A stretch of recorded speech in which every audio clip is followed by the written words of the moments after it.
Hello, the latest instalment of A History of Role-Playing Games in 101 Objects. This is going to be another one of those little sidebars, and I'm going to call this Hank and Hanks. Let's see if you can work out what that's about. Okay, well, I'll give the game away. Here's the picture. Here's Hank. Hank is one of the characters in the D&D cartoon series, which was a Saturday morning cartoon series shown in the US. In the UK, over here, it was a tea time series after kids had got home from school. What happened was that TSR essentially had sent Gary Gygax out west to Hollywood to try and get the modern term for this would be leverage, to leverage the intellectual property of Dungeons and Dragons into other media. In other words, to try and get a film deal. And there were a number of scripts apparently on the table, but none of the film projects ever got off the ground. But the project that did get off the ground was a cartoon series, Dungeons and Dragons, about a bunch of kids from the real world who go on a Dungeons and Dragons ride at a theme park.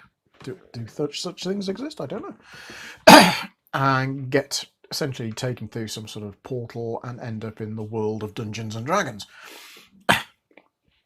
Where a weird sort of wizened little gnomish creature called a dungeon master gives them not actually quite weapons, well, sort of weapons, tools, I suppose, and they become different character classes.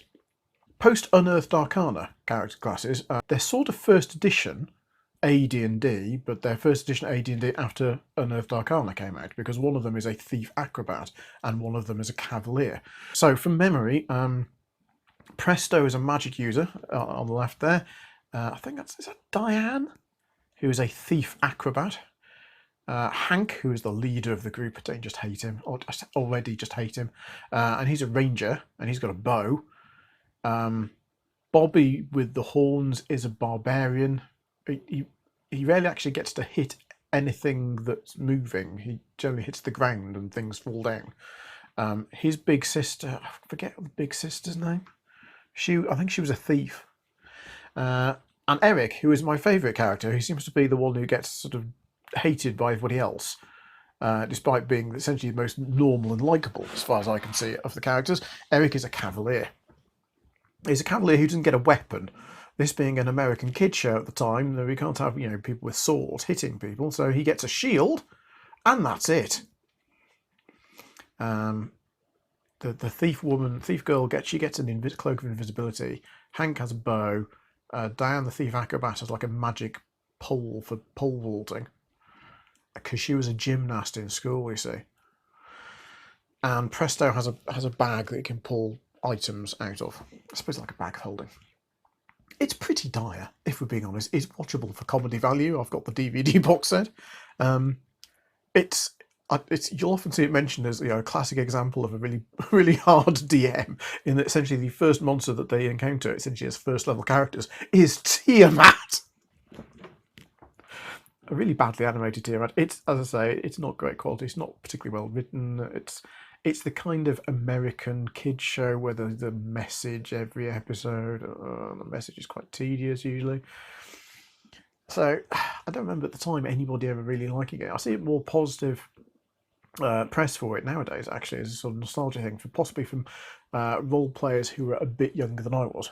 But I was sort of mid-teens when it came out, and pretty much everybody I know who's a role player at that age thought it was ghastly, because you're trying to convince people you're at school with, as let's say a 14, 15-year-old, that role-playing games aren't for kids, and then this comes out. And to make matters worse, they released a range of plastic bendy action figures to go with the program. So here's one of them. I think this is War Duke. Yes, I mean, at the time, I'm painstakingly painting 25, 28mm scale miniatures, and it's difficult to convince people that they aren't somehow the same as these rubber bendy toys. But no doubt there were a lot of people who became role players, who became Dungeons and Dragons players in particular, because they'd seen the TV series. So I suppose ultimately you have to think of it as a good thing. So yeah, Dungeons and Dragons, the cartoon series. Let me know in the comments below what you thought of it. It's worth, if you roleplay now and you've never seen it, it is worth checking out. But don't expect to come away thinking, it's the next Game of Thrones or The Witcher. It's really not. The whole point of this sidebar is that this is the period in time in the mid-80s when role-playing and, I suppose, fantasy in general really takes off, particularly Dungeons and Dragons. And the cartoon series is a big part of that.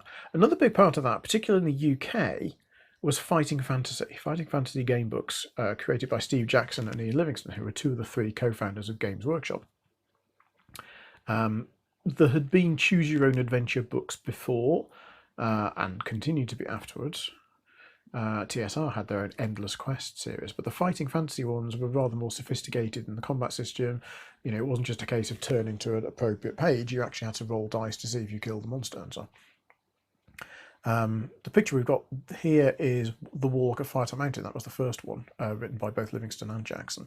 The one I've got here, though, this is The Forest of Doom, and I thought I'd pick that one out because that's the first one I owned. The first one I played through actually was Citadel of Chaos, which is the second one, because a friend lent me that. But the first one I actually bought, and I remember persuading my mother to drive me into town so I could go to the bookshop to buy one, was The Forest of Doom. And I read through it again recently, or played through it again recently, and it's fantastic. It's really well written. It's very atmospheric. Some of the interior artwork, very high standard. There we go. Cover art as well, actually. That's by Ian McKay, who is a guy who likes creating artwork featuring bad guys with spikes on their head. He went on to create Darth Maul for Star Wars, in fact. But Fighting Fantasy is enormously, massively successful in the UK, to the extent that books like Warlock, Firetop Mountain, Forest of Doom made the bestsellers list. Not the bestsellers list for fantasy, not the bestsellers list for children's books, but the bestsellers lists for books. That's how big Fighting Fantasy was. And people went from Fighting Fantasy and, what's the natural next step? It's Dungeons and Dragons. And Fighting Fantasy, I think much more so outside the US, where they seem to have been somewhat less popular, but in the UK, and I think probably in many other territories, Fighting Fantasy was the gateway drug for role-playing games. Certainly was for me. There's another aspect of D&D's increasing popularity, increasing sales at this time. And it's something we touched on before in a previous sidebar, a previous tangent.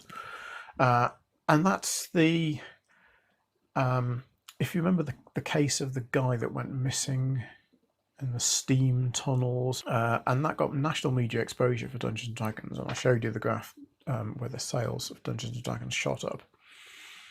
Around about this time, an author, I think it's pronounced Rona Jaffe or Jaffe, essentially wrote a dramatised novel that was based on the case, but probably fairly loosely based on the case. Possibly it was based rather more on the perception of what had happened, not the facts of what had happened. This was then turned into a made-for-TV movie, which, if you ever get the chance to see, I'd really strongly recommend that you do, because it is truly terrible. It is also noticeable for being, I think, Tom Hanks's first starring role. He played the guy that went missing. The film is called Mazes, and the book is called Mazes and Monsters. Here's a film poster from it. 4 players in a dangerous game, risking their hearts, their minds, and their lives. And you can clearly see on the left, that's Tom. So that's why I call this little sidebar Hank and Hanks. But the fact that the made-for-TV film sort of comes out is a reminder that Dungeons & Dragons still has some negative press about it.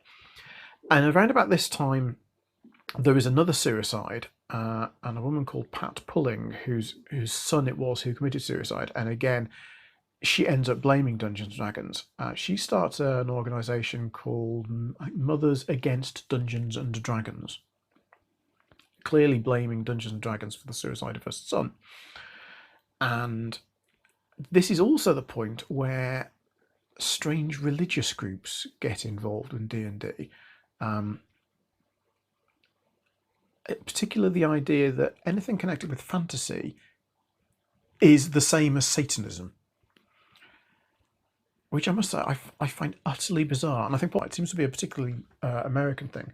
I saw actually a fairly recent document that had been going around, sent by some American Christian organisation, on the various modern geeky interests that were a pathway to Satanism. Dungeons and Dragons, yes, was one of them, but also things like the Lord of the Rings was one. And given how devoutly Christian J.R.R. Tolkien was, I think he'd be amazed to see that the Lord of the Rings was considered a pathway to Satanism. Anyway, so these nutters, though, clearly have a large amount of sway in the US, if nowhere else. I think in the UK we vaguely heard that there was this satanic panic over in the US. It was occasionally mentioned in White Dwarf magazine as happening, but it didn't affect us. I didn't know anybody who stopped playing D&D by their parents. But in America it seems to have been quite popular.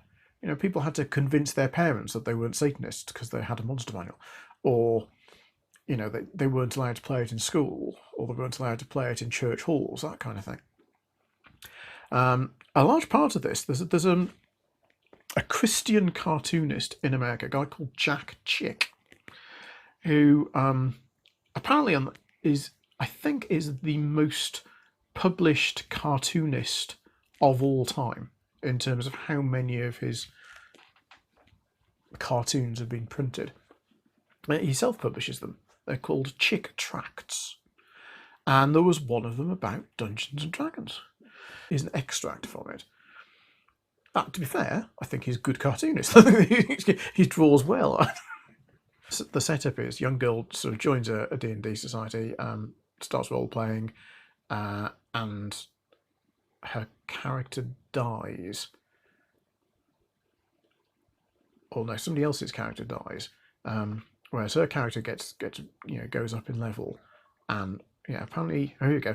Debbie, your cleric has been raised to the 8th level. I think it's time that you learn how to really cast spells. You mean you're going to teach me how to have the real power? Yes, you have the personality for it now. Here we go. The intense occult training through D&D prepared Debbie to accept the invitation to enter a witch's coven. Really? Don't remember that in the player's handbook. I've brought Elfstar to become a priestess and witch. Elfstar. I wonder if anybody's ever played a character called Elfstar. Welcome, Elfstar. Now you will become a priestess of the craft and of the Temple of Diana. Of course, Diana does actually appear in Legends and Lore and Deities and Demigods, genuine Greek gods. Blah, blah, blah, blah, blah. This is where it gets really interesting from the point of view of somebody who sells role-playing games, who sells Dungeons and Dragons. Okay? Which spell did you cast, Debbie? I used the mind bondage spell on my father. He was trying to stop me from playing D&D. What was the result? He just bought me $200 worth of new D&D figures and manuals. It was great. I wish you could do that. I wish there was a spell where I could cast it on people to get them to spend lots of money on D&D manuals and miniatures. Sadly, though, that does not appear in the player's handbook. Trust me, I've looked. Yes, we can laugh about this. The thing is, though, lots of people take this seriously, and I think there are lots and lots of people in America, at any rate, that have been stopped playing Dungeons and Dragons because somebody in authority over them was going to believe this sort of rubbish. So there you go. Hank and Hanks and Jack Chick. Thank you, Jack Chick. That was wonderful. That's enough. Next time we're going to look at something called the ambush at Sheridan Springs and about how Gary Gygax leaves TSR.